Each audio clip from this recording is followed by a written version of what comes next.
निवडणुकांचा रणसंग्राम जिंकण्यासाठी प्रत्येक पक्ष कसोशीनं प्रयत्न करतोय. सभा होत आहेत, प्रचार फेऱ्या होत आहेत, अनेक ठिकाणी प्रत्यक्ष गाठीभेटी होत आहेत. मैदानावरचं हे राजकीय युद्ध सोशल मीडियावर सुद्धा जोरदार रंगत आहे. पण ऐन निवडणुकीमध्ये सोशल मीडियावर ही वातावरण निर्मिती होते तरी कशी, पाहूयात.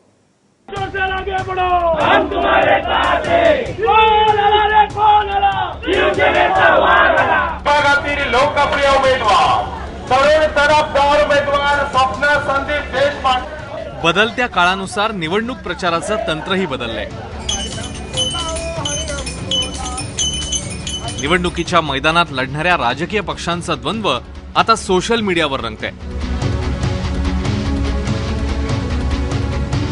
आणि याच लढाईसाठी प्रत्येक पक्ष असे वॉर रूम सजवू लागलाय. आपले जे रिसोर्सेस आहेत ते यूज करून पॉलिटिकल वॉर रूम एक बनवत आहेत. त्याच्यामध्ये काय आहे की सगळे जे IT प्रोफेशनल्स आहेत त्यांना ते त्या वॉर रूममध्ये बसवतात आणि हा प्रचार जो नेगेटिव्ह आणि पॉझिटिव्ह तुम्ही म्हणालात, पॉझिटिव्ह प्रचार आपल्या पार्टीसाठी, नेगेटिव्ह प्रचार ऑपोनंटसाठी, आपल्या विरोधकांसाठी. या गोष्टी इलेक्शन्सवर त्याचा किती इफेक्ट होतो हे आपण 2014 आणि त्याच्यानंतर जे इलेक्शन झाले त्याच्यात आपण बघितलंच आहे.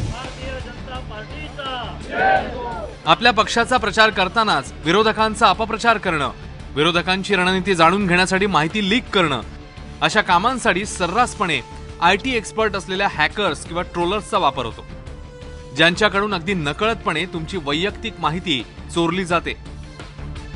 ह्या टाईपचं एक एक्झाम्पल इकडे आपण बनवलेलं आहे.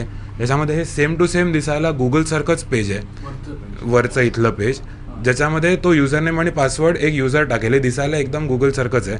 जेव्हा तो युजरनेम आणि पासवर्ड टाकून साइन इन करतो तेव्हा इकडे एक्झॅक्टली त्याचा युजरनेम आणि पासवर्ड मला स्क्रीनवरती दिसण्यात येतो.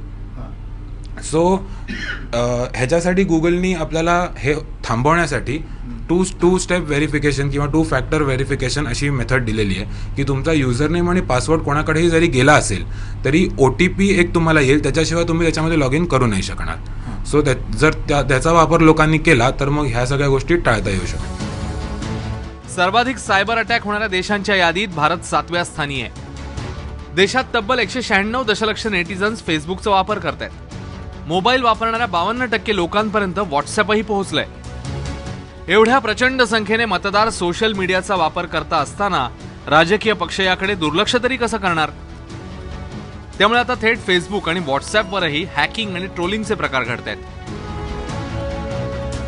विरोधी पक्षाला सपोर्ट करणारा माणूस हे आयडेंटिफाय करणं खूप कठीण झालं आजकालच्या जगात. कारण एका व्हॉट्सॲप ग्रुपमध्ये 100च्या पेक्षा वरती लोक इन्वॉल्ड असतात.